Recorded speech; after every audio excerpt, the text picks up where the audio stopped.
Assalomu alaykum hammaga. Bugun sizlar bilan Davlat huquq asoslari 8-sinf darsligini yangi tahrirdagini ko'rib chiqamiz. Unda qani boshladik. Birinchi, ikkinchi dars shaxs. Ulamoning gapi, mutafakkir gapi bor ekan, o'shani bir tanishib chiqsak. Odam ersang demagil odamiy, oni kim yo'q, xalq g'amidin g'ami. Alisher Navoiyning gaplari bor ekan. Buni asosiy sifatda belgilab yodlab olishimiz zarur. Unda boshladik. Odam tushunchasi biologik tushuncha bo'lib, unga jonli tabiat bir elementi sifatida qaraladi. Inson tushunchasi esa ijtimoiy tushuncha bo'lib, unda kundalik so'zlashuvda keng foydalaniladi. Shuningdek, o'zaro suhbatlarda kishi, kimsa so'zlar ham qo'llab turamiz. Biroq, huquqshunoslik fanida hamda yuridik adabiyotlarda odam, inson, kishi yoki kimsa so'zlardan emas, balki aynan shaxs tushunchasidan foydalaniladi. Shaxs tushunchasi inson tushunchasining yuksak ko'rinishi, oliy maqomi. Shu bilan birga odam yoki inson tushunchalariga huquqiy munosabatlarning ishtirokchisi sifatida qaralmaydi. Ular shaxs maqomidan tashqari holatda huquqiy munosabatlarda to'la ishtirokchi bo'la olmaydi. Demak, shuni tushunishimiz zarurki, odam, inson, kishi, kimsa degan ko'p adabiyotlarda, har xil so'zlashuvlarda eshitganmiz, ko'p bilimlar olganimizda u narsalar bilan tushunchalarni egallab o'tganmiz. Bu tushunchalar huquqshunoslik fanida yoki huquqiy adabiyotlarda bu narsa belgilab keltirib o'tilmas ekan. Bularning o'rniga balki aynan shaxs tushunchasi keng foydalanilar ekan. Negaki shaxs tushunchasi inson tushunchasining yuksak oliy maqomi hisoblanar ekan. Tushunarli bo'ldimi? Unda davom etamiz. Shaxs ongli ravishda o'z faoliyatini boshqarish imkoniyatiga ega bo'lgan huquqiy munosabat ishtirokchisi sifatida muayyan huquq va majburiyatlarga ega inson. Shaxs tushunchasi. Bularni asosan yodlab olishimiz zarur. Endi bizga yodda tutishimiz uchun inson, odam, shaxsga ta'rif belgilab o'tilgan. Unda boshladik. Inson umumiy ijtimoiy tushuncha bo'lib, muayyan jamiyatda insoniy fazilatlarga ega ekanligini ifoda etadi.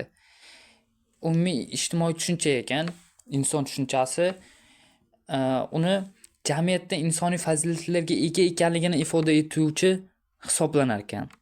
Odam biologik jihatdan fikrlash, so'zlash qobiliyatiga ega bo'lgan, shu tufayli jonli tabiatda boshqa hamma jonzotlardan ustun turuvchi bir qismi. Demak, biz tabiatdagi jonli hayvonot dunyosi yoki jonli jonzotlardan farqlanib turishimiz bu odam tushunchasi ekan. Ya'ni ongli ravishda ularni fikr yuritishimiz yoki boshqalar bilan so'zlashishimiz, o'zimizdan shakllanishimiz bu odam tushunchasiga kirar ekan. Shaxs huquqiy munosabatlarning alohida ishtirokchisi bo'lib, inson tushunchasining yuksak ko'rinishi. Shaxs bu huquqiy munosabatlarning alohida ishtirokchisi hisoblanar ekan. Bu inson tushunchasining yuksak ko'rinishi hisoblanar ekan. Tushundik. Keyin ulamolarning gaplari bor ekan. Abu Nasr Forobiy, Fozil odamlar shahri. O'qib chiqaylik qani. Har bir inson tabiatdan shunday tuzilganki, u yashash va oliy darajada yetuklikka erishmoq uchun ko'p narsalarga muhtoj bo'ladi. U bir o'zi bunday narsalarga qo'lga kirita olmaydi. Ularga ega bo'lish uchun insonlar jamoasi ehtiyoj tutiladi. Demak, insonlar jamoasisiz hech kim yashay olmaydi, muayyan maqsadlarga erisha olmaydi deb belgilab o'tgan ekan, yozib o'tgan ekan. Bu Abu Nasr Farobiyning Fozil odamlar shahri asarida. Bu bilan nima demoqchi? Siz jamiyatdan ajralgan holatda harakat qila olmaysiz degan tushunchani keng miqyosda yoritib bergan. Yana ma'lumotlarga qaraydigan bo'lsak, Alisher Navoiy 1464-1469-yillarda Samarqandda bo'lgan paytlarida bir necha yil mashhur faqih, huquqshunos Hoji Fazlulloh Abulays huzurida huquq ilmidan dars olgan ekan. Tushunishimiz zarurki, Alisher Navoiy huquqdan ham ancha bilimlarga, darsliklarga ega bo'lgan inson, ulamo hisoblanadi. U qomusiy olim, mutafakkir va G'azal mulkining sultoni hisoblanadi. Hammaga ma'lumki, u Samarqandda 1464 va 1469-yillarda o'sha vaqtlari huquq ilmidan ilm olgan ekanda. Bu haqda shoir Majolis un-Navois asarida shunday yozadi. Faqir 2 yilni alarning qoshida saboq o'qib erdim. Ancha ittifoqlari bor erdi kim farzandim der edilar. Demak, bu haqda shoir aytishicha, Majolis un-Navois asarida shunday deb aytishicha, 2 yil huquqshunoslik fanidan tahsil olgan, o'qigan va u ittifoqlardan iltifotlari juda kuchli bo'lgan ekan. Unga farzand deb nom bilan atagan. Shunchalik ulug'lagan Alisher Navoiyni. Davom etamiz. Burxoniddin Marg'inoniyning Kitob al-Hidoya, qisqacha nomi Hidoya, to'g'ri yo'l kitobi oilaviy munosabatlarga oid, shuningdek, mulkchilik, savdo-sotiq, jinoyat va jazo, insonning burch va mas'uliyatlariga taalluqli juda ko'p murakkab muammolar islomiy huquq nuqtai nazaridan hal etib berilgan. Bu kitob fiqh ilmi bo'yicha eng aniq, izchil, mukammal asar bo'lib, unda bugungi kunda ham islom huquqshunosligi bo'yicha nufuzli huquqiy manba asosiy qo'llanma sifatida foydalaniladi. Bu bilan nima demoqchimiz? Burxoniddin Marg'inoniyning Kitob al-Hidoya, qisqacha nomi Hidoya, to'g'ri yo'l degan kitobi oilaviy munosabatlarda, mol-mulkchilik, savdo-sotiq, jinoyat va jazo har xil yo'nalishlar bo'yicha huquqshunoslik bilimlari keng yoritib o'tilgan ekan. Bu hozirgi vaqtda ham islom huquqshunosligi bo'yicha nufuzli huquqiy manba hisoblanar ekan. Davom etamiz. Shaxsning jamiyatda o'rni. Shaxsni jamiyatdan, jamiyat shaxsdan ajratib bo'lmaydi.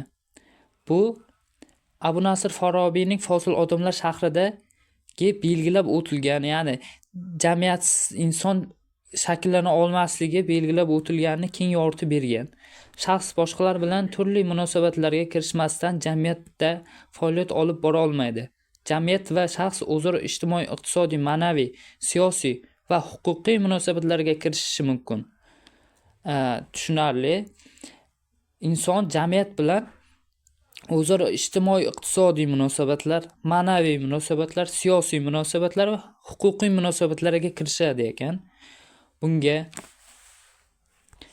demak, ijtimoiy iqtisodiy munosabatlarda mehnat munosabatlari, mulkiy munosabatlar va boshqalar kirar ekan. Ma'naviy munosabatlarga bilim olishga oid munosabatlar, tarixiy, meros, ilmiy va texnika yutuqlardan foydalanish munosabatlari va boshqalar kirar ekan. Siyosiy munosabatlarga davlat organlariga murojaat qilish bilan bog'liq munosabatlar, turli jamoat birlashmalari bilan bog'liq munosabatlar va boshqalar kirar ekan. Huquqiy munosabatlarga esa shartnomaviy munosabatlar kiradi. Biz shu munosabatlar orqali jamiyat va shaxs o'rtasidagi o'zaro yuzaga keladigan munosabatlar tushunilar ekan. Endi shaxs va davlat munosabatlari huquqiy asoslari. Shaxs va davlat bir-biriga nisbatan bo'lgan huquq va majburiyatlar bilan o'zaro uzviy bog'liq. Davlat tomonidan mustahkamlab qo'yilgan shaxs huquq va erkinliklari daxlsizdir. Ulardan sud qarorisiz mahrum etishiga yoki ularni cheklab qo'yishiga hech kim haqli emas. Bu O'zbekiston Respublikasi Konstitutsiyasining 20-moddasida to'liq yoritib berilgan hisoblanadi. Davlatning asosiy maqsadi fuqarolarning huquq va erkinliklarini ta'minlashga xizmat qiladi. Jumladan, davlatning eng dastlabki vazifasi shaxslarning ijtimoiy, iqtisodiy, madaniy, ma'rifiy darajasini oshirishga yordam berish, mamlakat xavfsizligini ta'minlash, tinchlik mustahkamlash hisoblanadi ekan. Jismoniy va yuridik shaxs deganda nimani tushunamiz? Jismoniy shaxs o'zi 3 turga bo'linadi. Jismoniy shaxs bu fuqaroligi bo'lmagan shaxslar, O'zbekiston Respublikasi fuqarolari va xorijiy davlat fuqarolari hisoblanadi. Jismoniy shaxslar deganda O'zbekiston Respublikasi fuqarolari, boshqa davlatlar fuqarolari, shuningdek fuqaroligi bo'lmagan shaxslar tushuniladi. Tushunib oldik buni. Endi yuridik shaxs deganda alohida mol-mulkka ega bo'lgan hamda o'z majburiyatlari yuzasidan ushbu mol-mulk bilan javob beradigan, majburiyatlarni bajara oladigan, sudda da'vogar va javobgar bo'la oladigan tashkilot yuridik shaxs hisoblanadi. Demak, yuridik shaxs deganda asosan korxona, tashkilot va muassasa tushuniladi. Yuridik shaxs quyidagi turlari mavjud. Yuridik shaxsning ham turlari mavjud ekan. Bu ikki turga bo'linar ekan. Tijorat tashkilotlari va notijorat tashkilotlarga bo'linar ekan. Tijorat tashkilotlari foyda olishni o'z faoliyatining asosiy maqsadi qilib olgan korxona va tashkilot. Foyda olish pul, endi foydada endi pulni tushunish zarur. Pul olish maqsadida tuzilgan tashkilot hisoblanar ekan. Bu sotuv bo'limlari, quruvchi tashkilotlar, ulgurji savdo do'konlari va boshqalar. Notijorat tashkilotlar esa buning teskarisi hisoblanadi, ya'ni foyda olishni maqsad qilib olmagan muassasa va tashkilot. Bular maktablar, shifoxonalar, xayriya jamg'armalari va boshqalar kirar ekan. Shu yuzasidan yana mutafakkir gapi bor ekan, o'shan bilan tanishib chiqamiz. Ma'lum bir axloqiy sifatlarga ega bo'lmasdan munosib inson bo'lmay turib ijtimoiy hayotda harakat qilib bo'lmaydi. Aristotel. Shu bilan bizning birinchi, ikkinchi mavzumiz tugadi.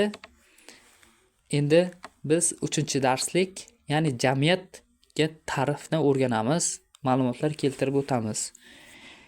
Endi jamiyatga kirishda birinchi o'rinda mutafakkir, ya'ni Alisher Navoiyning yana bir gapi bor ekan. Agar qilmadi el xiyonat senga, o'zingdan kerakdir shikoyat senga. Ibtidoiy jamoat tuzumi davrida odamlar orasida o'ziga xos qoidalar mavjud bo'lgan. Odamlar ilk bora to'da, urug' jamoalar va qabilalarga birlashganlarida o'zlariga yo'lboshchi, urug', qabila boshliqlarini tayinlaganlar. Mehnat qurollarining takomillashuvi jarayonida mehnat taqsimoti keltirib chiqargan. Shuning uchun ham asosiy maqsadi va mashg'ulot xususiy mulk munosabatlari va mulkdor manfaatlarini muhofaza qilishdan iborat bo'lgan kishilarning maxsus guruhlari vujudga kelgan. Jamiyat shakllanishiga ta'rif belgilab beryapti bu yerda hozir. Jamiyat odamlarning birgalikda hayotiy faoliyatlarida birlashgan muayyan murakkab tuzilma hisoblanar ekan. Jamiyat. Bu tuzilma unga kirgan a'zolar, ya'ni odamlarning oddiy guruhi yoki to'plami emas, balki muayyan qoidalarga asosan birlashgan jamoadir. Tarixan uzoq rivojlanish bosqichlarini boshdan kechirgan insoniyat turli ijtimoiy qoidalarga rioya qilib jamiyatga birlashib kelishgan. Ibtidoiy jamoatdan bugungi sivilizatsiyalashgan jamiyatgacha bo'lgan davrda insonlar muayyan huquqdan turli maqsadlarga ko'ra birlashib kelishadi. Bu esa jamiyat tushunchasining mohiyatini anglatadi. Jamiyat arabcha jamoat jamlangan, birlashgan degan ma'noni anglatadi.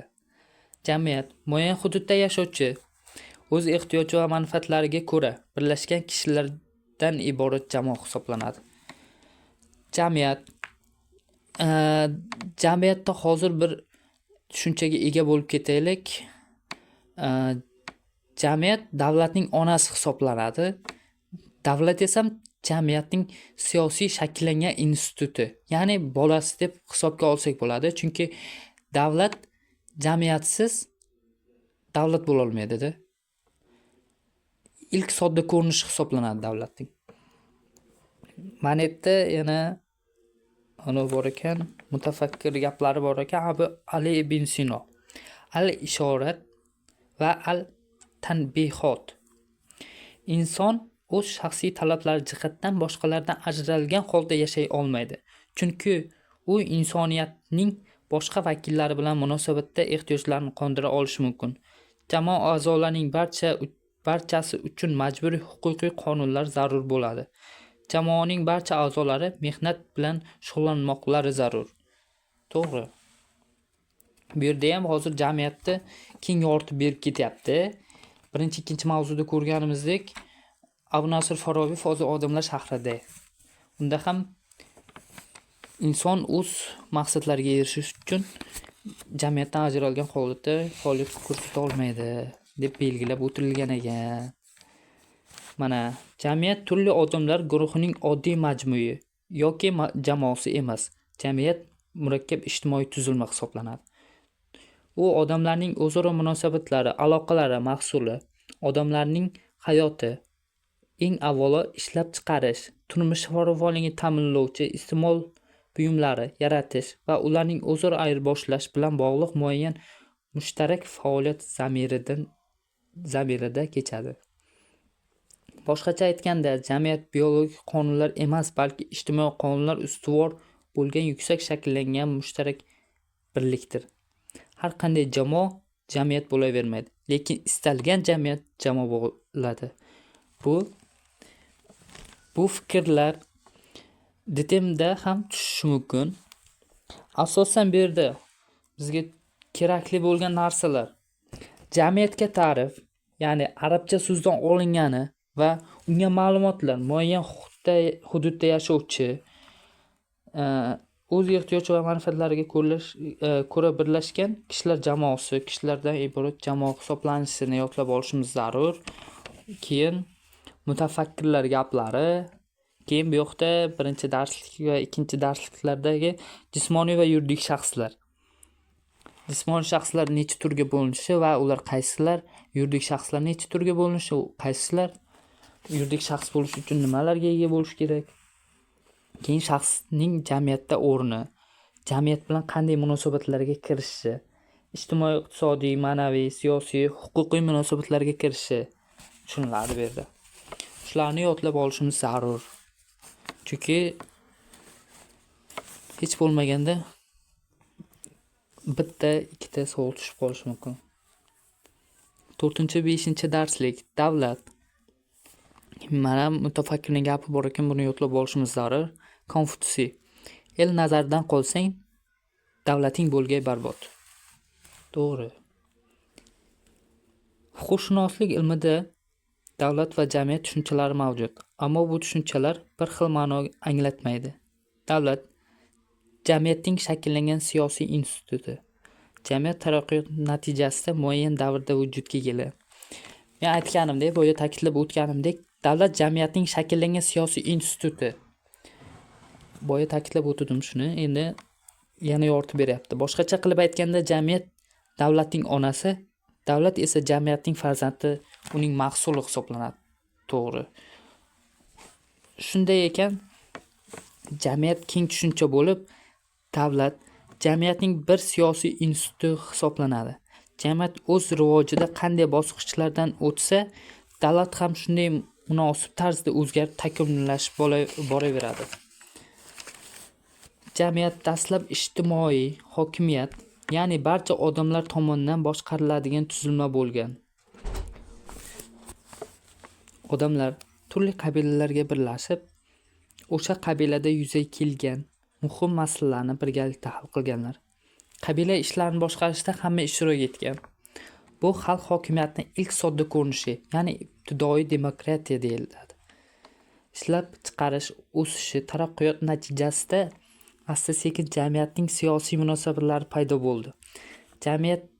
Davlat jamiyat rivojining muayyan bosqichida yuzaga kelgan bo'lib, u o'zining shakllanishi va rivojlanishi uzoq va murakkab yo'nalish hisoblanib o'tgan. Va shu yo'nalishda bosib o'tgan ekanda. Dastlabki bosqichda davlat boshqaruvi eng avvalo majburlash usuliga asoslangan. Davlatning asosiy belgilari bu aholining hududiy asosga ko'ra birlashgani, maxsus boshqaruv apparatining huquqiy tizimining mavjudligi.